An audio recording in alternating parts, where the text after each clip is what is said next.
찬송가 86장 찬송가 86장을 함께 찬송하시면서 목요일 아침 새벽기도회 시작하겠습니다.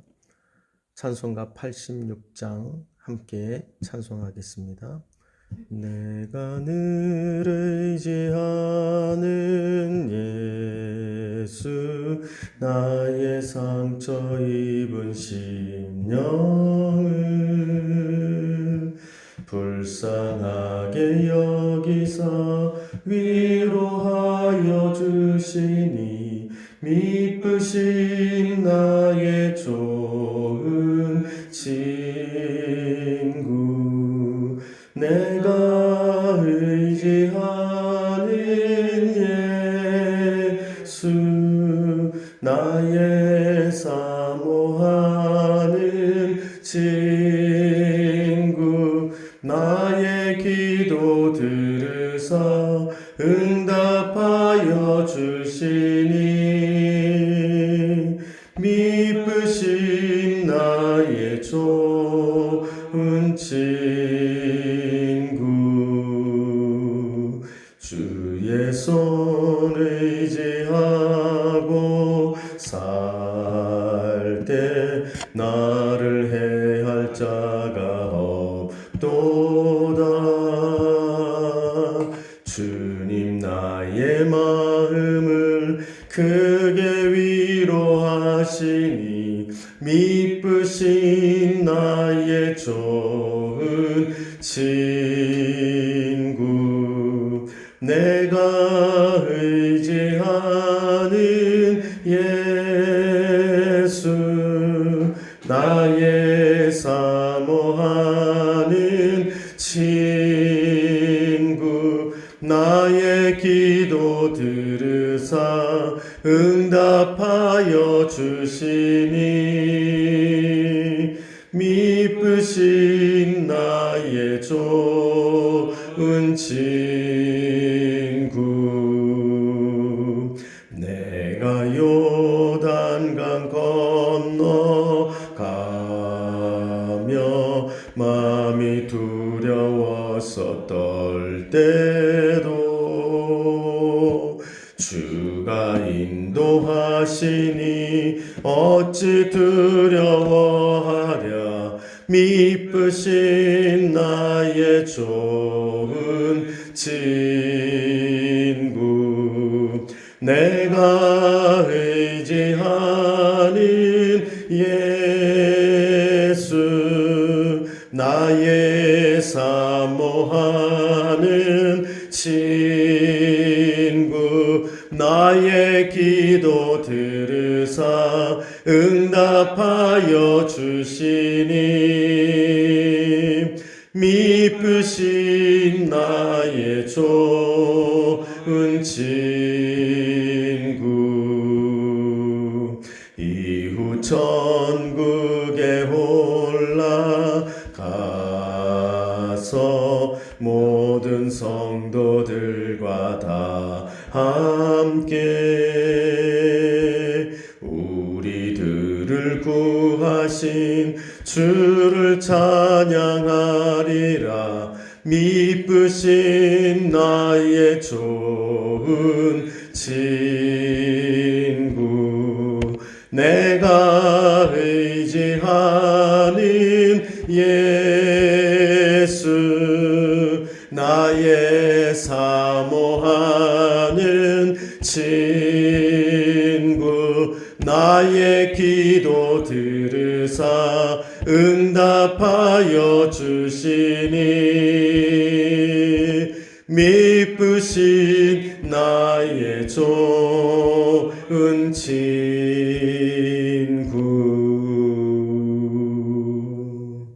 아멘. 오늘 함께 여러분과 나눌 하나님의 말씀은 욥기서 6장 1절부터 30절까지의 말씀을 나누도록 하겠습니다. 욥기서 6장 1절에서 30절까지의 말씀을 저와 여러분이 한 절씩 나누어서 읽도록 하겠습니다. 제가 먼저 1절 말씀을 읽습니다. 욥이 대답하여 이르되 나의 괴로움을 달아보며 나의 파멸을 저물 위에 모두 놓을 수 있다면 바다의 모래보다도 무거울 것이라. 그러므로 나의 말이 경솔하였구나. 젖는 자의 화살이 내게 박힘에 나의 영이 그 독을 마셨나니 하나님의 두려움이 나를 엄습하여 치는구나. 들나귀가 풀이 있으면 어찌 울겠으며 소가 꼴이 있으면 어찌 울겠느냐. 싱거운 것이 소금 없이 먹히겠느냐. 달게 알 흰자위가 맛이 있겠느냐. 내 마음이 이런 것을 만지기도 싫어하나니 꺼리는 음식물같이 여김이니라. 나의 간구를 누가 들어줄 것이며 나의 소원을 하나님이 허락하시랴. 이는 곧 나를 멸하시기를 기뻐하사 하나님이 그의 손을 들어 나를 끊어 버리실 것이라. 그러할지라도 내가 오히려 위로를 받고 그칠 줄 모르는 고통 가운데서 기뻐하는 것은 내가 거룩하신 이의 말씀을 거역하지 아니하였음이라. 내게 무슨 기력이 있기에 기다리겠느냐. 내 마지막이 어떠하겠기에 그저 참겠느냐. 나의 기력이 어찌 돌의 기력이겠느냐. 나의 살이 어찌 노쇠겠느냐. 나의 도움이 내 속에 없지 아니하냐. 나의 능력이 내게서 쫓겨나지 아니하였느냐. 낙심한 자가 비록 젖는 자를 경외하기를 저버릴지라도 그의 친구로부터 동정을 받느니라. 내 형제들은 개울과 같이 변덕스럽고 그들은 개울의 물살같이 지나가누나. 얼음이 녹으면 물이 검어지며 눈이 그 속에 감추어질지라도 따뜻하면 마르고 더우면 그 자리에서 아주 없어지나니. 대상들은 그들의 길을 벗어나서 삭막한 들에 들어가 멸망하느니라. 대마의 떼들이 그것을 바라보고 스바의 행인들도 그것을 사모하다가 거기 와서는 바라던 것을 부끄러워하고 낙심하느니라. 이제 너희는 아무것도 아니로구나. 너희가 두려운 일을 본즉 겁내는구나. 내가 언제 너희에게 무엇을 달라고 말했더냐. 나를 위하여 너희 재물을 선물로 달라고 하더냐.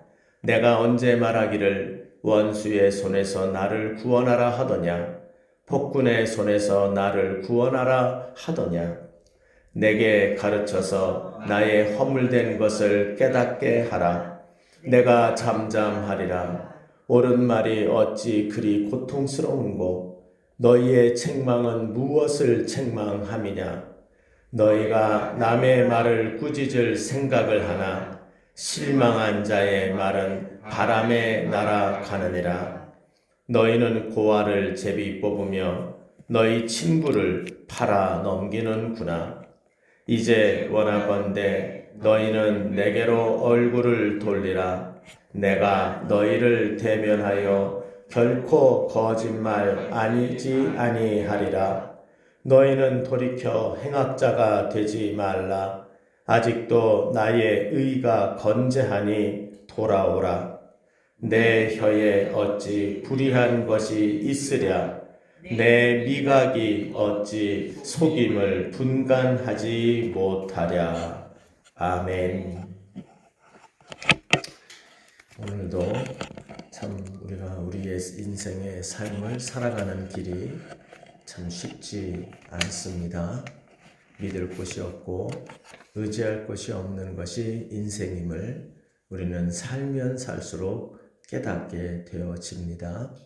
우리가 오직 의지하고 믿고 친구로 여기고 가까이 하며 살아갈 자 오직 예수뿐임을 고백합니다.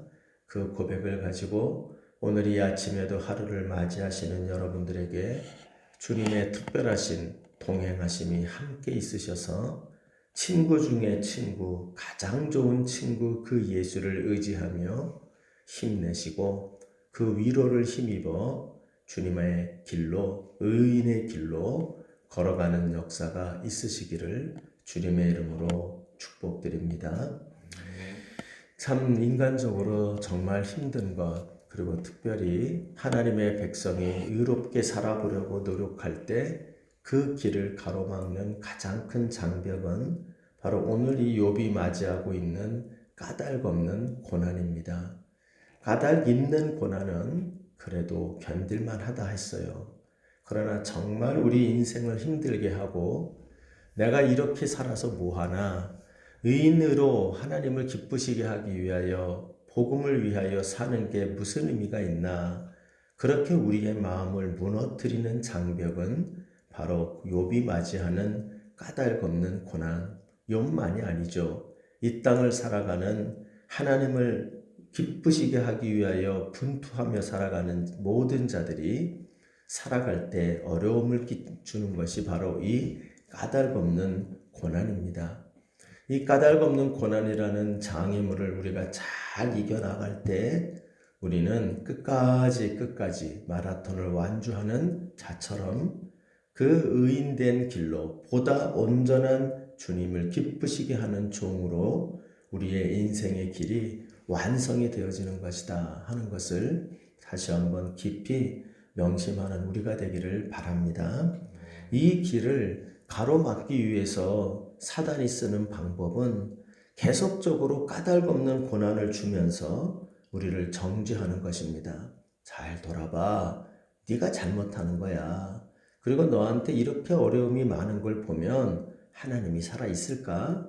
이렇게 너에게 어려움이 많은 것을 보면 하나님이 살아있다 하더라도 너가 정말 하나님을 기쁘시게 하며 사는 게 맞을까? 이렇게 많은 고난이 있는데 하며 그 끊임없는 고난으로 우리를 정죄함으로 우리로 하여금 낙심케 하고 절망케 하고 그 길을 걸어가지 못하도록 막는 것이다 하는 것을 우리가 보게 됩니다. 이제 여러분, 이 욥에게 다가왔던 세 명의 친구는 결코 나쁜 자들이 아니라 그랬어요. 바로 욥의 절친 중에 절친입니다.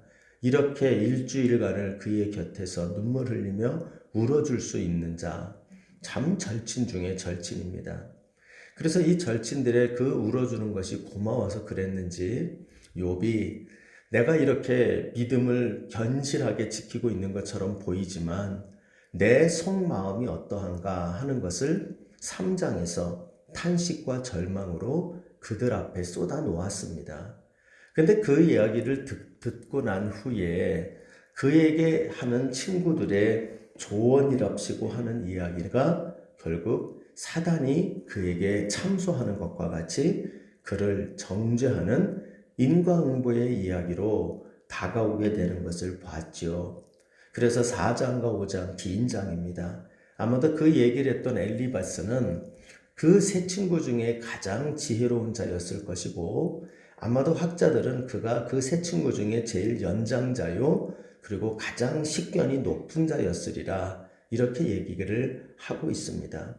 그러니까 믿는 친구 중에도 좋은 친구 세 사람 중에도 제일 믿을 만한 친구가 바로 엘리바스였던 거죠. 그런데 이 욥에게 하는 이야기는 바로 우리가 지난 어저께 그저께 살펴본 것처럼 그에게 인과율, 소위 모든 것에는 이유가 있다. 즉 네가 이렇게 고난을 받는 것에는 너의 죄악이 있는 것이다. 라고 하는 인과응보의 법칙에 의하여 그에게 지적을 받습니다. 여러분 이러한 지적은 필연적으로 무엇을 낳나요? 정죄를 낳죠. 잘못됐어. 네가 잘못됨을 증명해 주는 것이 너의 고난이야. 그러나 까닭없는 고난을 받고 있는 욥은 고난보다도 아픈 게 그의 말이었던 겁니다.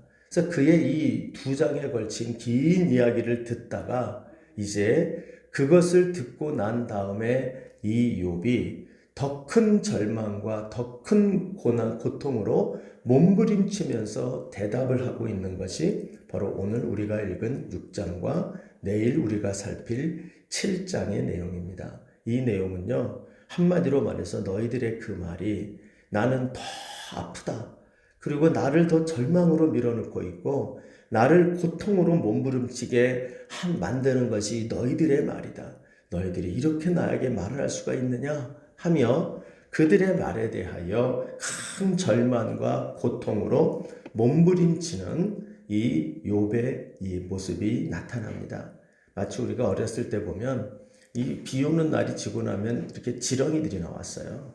그럼 그 지렁이를 놓고 장난칠 때 어린이들이 재밌게 하는 게 뭐냐면 그 지렁이에게 소금을 뿌립니다. 그러면 지렁이가요 막 너무 고통스러워서 꿈틀꿈틀대거든요. 그걸 보고 재밌어하고 깔깔거렸던 제 어렸을 때 못된 죄인의 심정이 생각이 납니다. 마치 똑같아요. 정말 너무나 힘들어지고 그 인생이 무너져서 지렁이와 같은 자가 되어 있는데 거기에다가 소금을 뿌리는 겁니다. 얼마나 고통스러울까요? 얼마나 아플까요? 그 아파서 몸부림치고 고통하는 얘기가 바로 오늘 우리가 읽은 6장과 7장에 나오는 이야기입니다. 여러분, 우리가 이 내용을 통하여 두 가지를 꼭 명심해야 돼요. 고난 중에 있는 자에게는 그들에게 정죄로 그들에게 다가가면 그들은 더 큰 고난과 고통과 절망에 들어가게 된다는 거예요. 내 지체를 더 아프게, 더 고통스럽게 만드는 것은 고난보다도 그 고난을 정죄하는 주변 사람들의 이야기다 하는 것을 기억해야 돼요. 그래서 우리 교회 공동체는 위로의 공동체가 되어야 합니다. 위로의 공동체가 된다는 게 뭐냐 하면 아픈 사람에게 정죄하는 게 아니에요. 아픈 사람에게 정죄하는 공동체가 되면 절대로 위로의 공동체가 되는 것이 아니요. 위로의 사람이 되는 것이 아니다 하는 것을 오늘 본문을 통해서 우리는 깨닫게 됩니다. 또 하나, 고난과 고통 중에 있는 사람이 또 하나 명심할 게 있어요. 우리는 절대로 우리의 고난과 고통 중에 이 세상에서 그 어디에도 궁극적인 위로는 오지 않는다는 거예요. 세상은 결국 우리를 더 아프게 할 뿐이라는 거예요. 그러므로 고난과 고통을 우리가 당하는 자들이 참 어리석은 게 뭐냐면 세상에서 위로를 받으려고 들지요. 해보세요. 그렇게 되는가? 오늘 이 욥이 조금 이따 제가 살피겠지만 너희들의 이 엘리바스의 정죄를 받고 난 다음에 그가 너무 아파하면서 그 욥이 보이는 세 가지 절망적 반응이 나와요. 그것은 뭘 말하냐면 고난과 고통을 우리가 위로받을 곳은 이 세상에 없다는 거예요.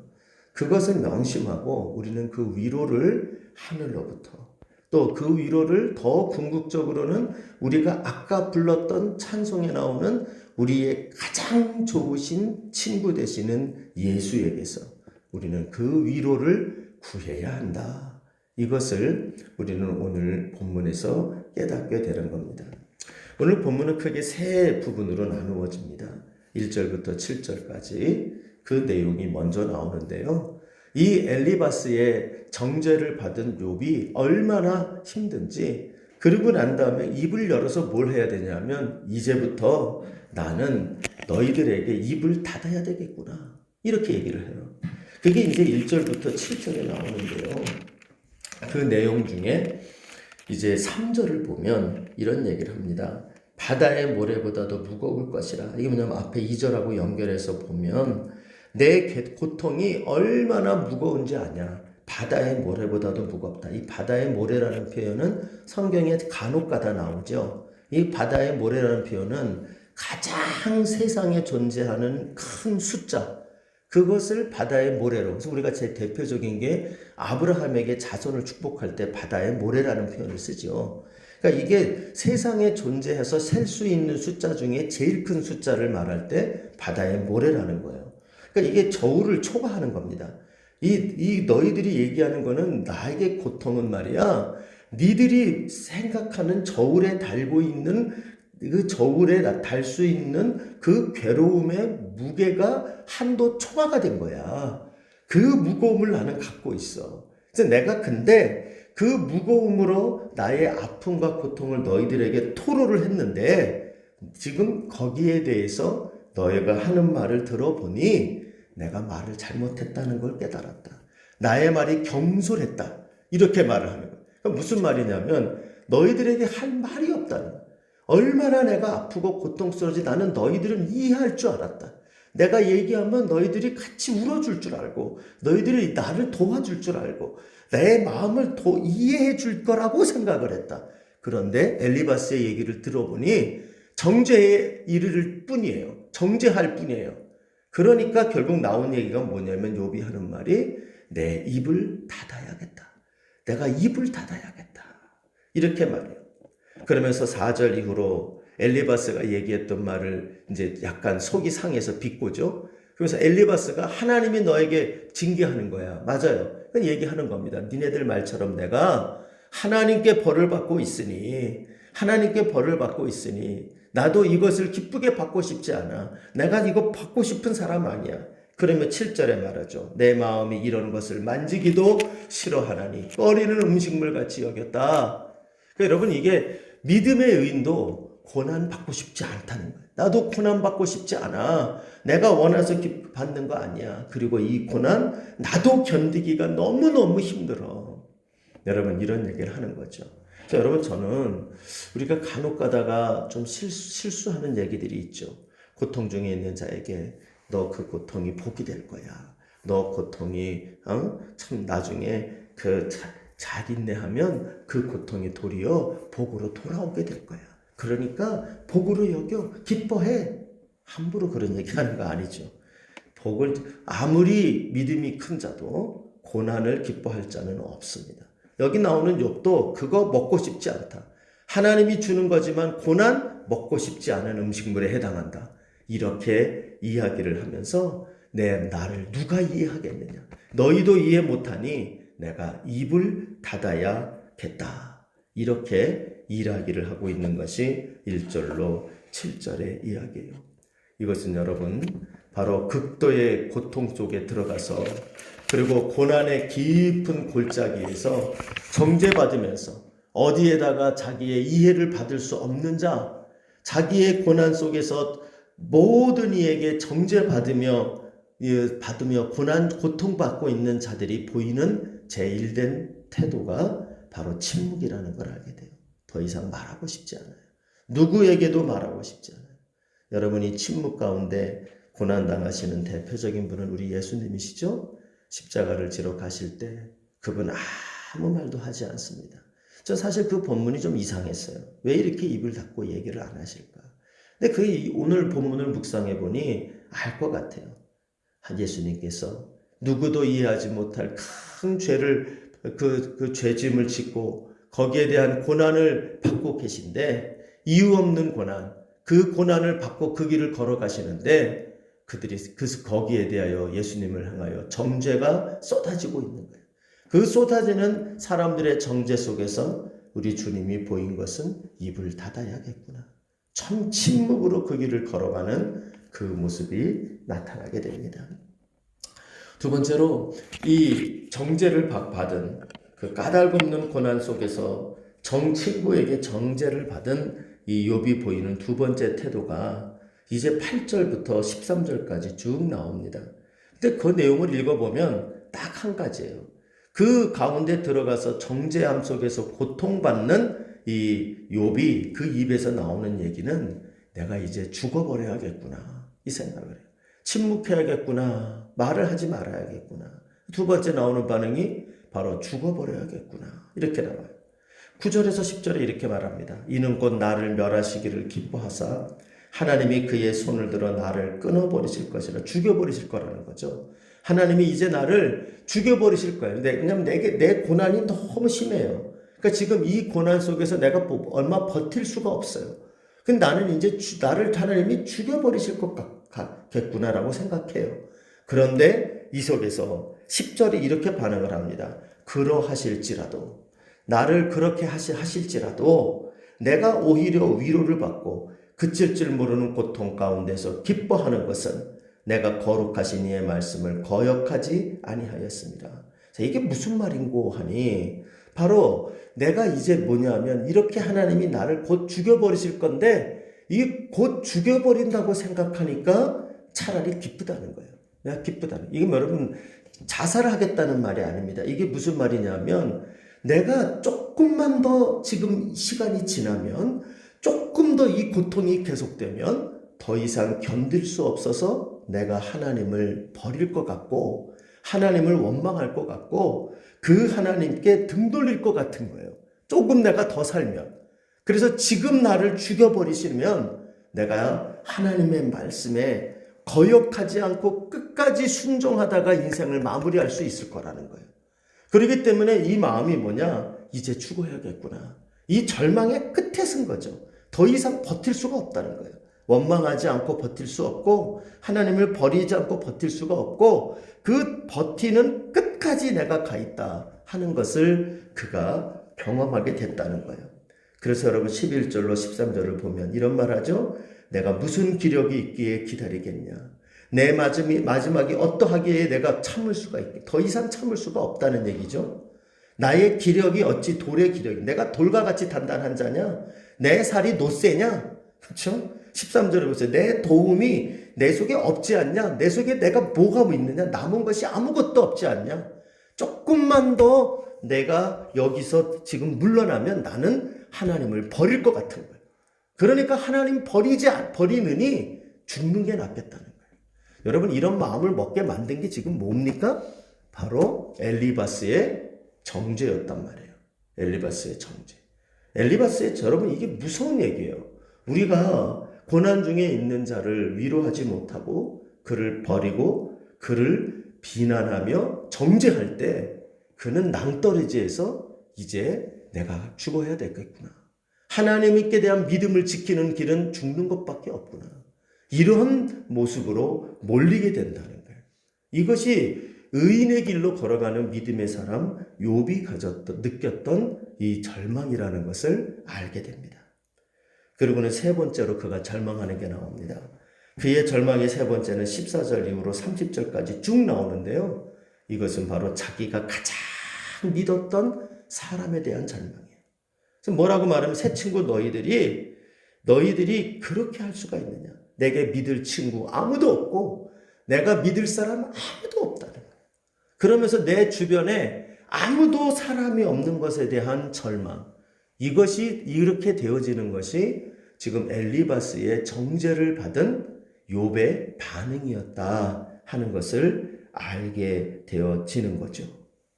그래서 그들이 어떤 존재로 말합니까? 15절을 보시면 내 형제들은 개울과 같이 변덕스럽고, 그렇죠? 여기서 말하는 형제들이 형제같이 내가 믿었던 친구거든요. 이 친구들의 태도가 싹 돌변한 거예요. 그러면서 뭐라고 말합니까? 뒤에 가보면 21절 가보면 이제 너희는 아무것도 아니로구나. 그렇죠? 자기 옆에서 아무것도 아니지. 그러면서 뭐라고 말해요? 너희가 두려운 일을 본즉 겁내고 있다. 22절을 가보면 내가 언제 너희에게 뭐를 달라고 했느냐. 23절에 가면 너희가 내가 언제 말하기를 원수의 손에서 나를 구원해달라고 했느냐. 내가 그저 너희들이 옆에 있는 것만으로 나는 좋아했는데 너희들에게 내가 뭘 달라고 했느냐. 근데 오히려 그 친구들은 뭐예요? 욥의 고난이 자기들에게도 올까봐 두려워하고 있고, 소위 말해서 자기도 똥물 튈까봐 두렵다 하는 거예요. 그러면서 자기를 등진다는 거예요. 이거를 경험하면서 욥이 이야기를 하죠. 그러면서 나중에 25절을 보면 옳은 말이 어찌 그리 고통스러운가. 너희의 책망이 무엇을 책망하는 거냐. 니들이 친구냐. 나를 친구라고 생각을 하는 게 아니라 나를 가르치려고 들고 교훈하려고 들고 책망하려고 드는 거 아니냐. 그러면서 27절에 말해요. 너희는 고아를 제비 뽑고 너희 친구를 팔아넘기는 자들이 되어 있다. 이것을 말하고 있죠. 그러니까 욥에게 나오는 절망이 지금 여러분 이해가 되시죠? 이 욥에게 나오는 극도의 절망. 내가 입을 닫아야겠구나. 그리고 그가 느꼈던 또 하나의 절망. 내 믿음을 지키는 길은 죽는 것밖에 없구나. 또 자기의 절망. 내 곁에 아무도 없구나. 사람은 아무것도 아니로구나. 이것을 느껴서 바로 그 극도의 절망으로 밀어붙여버리게 된 것이 이 엘리바스의 정죄였다 하는 것을 우리는 깨닫게 됩니다.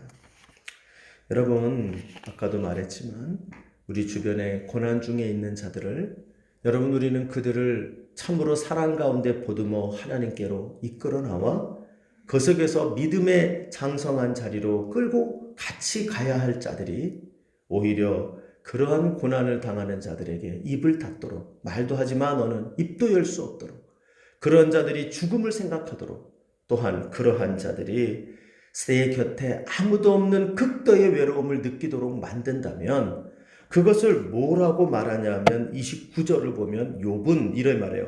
너희는 돌이켜 행악자가 되지 말라. 악한 일이라는 겁니다. 죄 짓는 일이라는 거예요.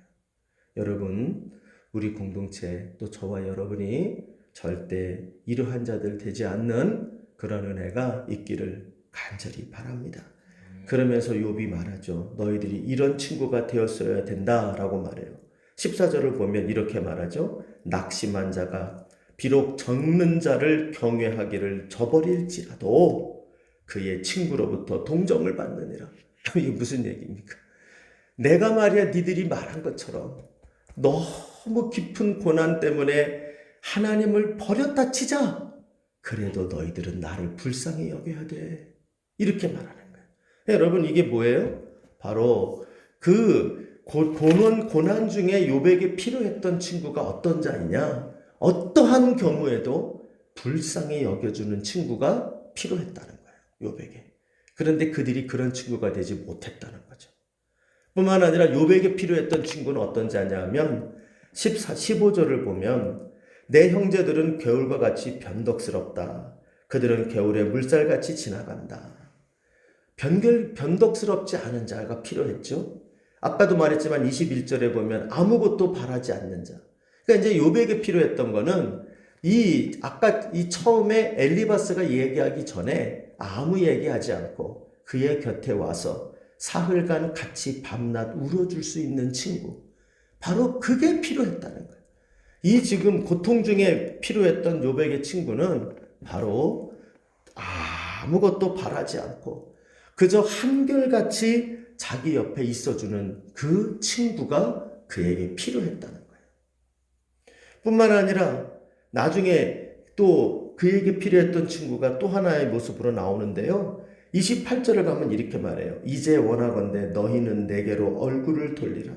내가 너희를 대면하여 결코 거짓말하지 않냐리라. 무슨 얘기냐면 니들이 나를 가르치려고 하는 얘기하기 전에 내 말을 좀 들어줘. 얼굴을 돌려서 나를 좀 바라보면서 내 말에 좀 귀를 기울여줘. 그러니까 귀를 기울여주는 친구가 그에게 필요했다는 거예요.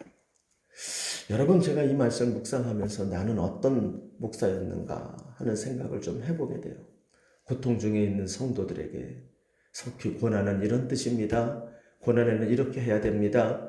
고난 끝에는 이런 게 있습니다. 신학을 가르치고 말씀 몇 구절 던져주고 그리고 그에게 손 얹고 기도 몇 마디 해주고 안 됐다 돌아서고 그런 목사였지 않는가 하는 생각을 하게 돼요. 물론 그런 목사도 나쁜 정도는 아니겠죠. 그러나 과연 고난 중에 필요한 친구와 같은 목사가 되어줬는가 생각할 때 제 목회 생활을 많이 반성하게 되는 그런 모습을 하게 됩니다. 여러분, 우리 교회 공동체는 어떤가요? 우리가 교회랍시고 모여있는 이 공동체는 과연 어떤 친구가 되어서 이 까닭이 있는 고난이든 까닭이 없는 고난이든 그 고난 속에서 몸부림치는 지체에게 과연 우리는 어떤 친구들이 되는 교회를 이루고 있는가?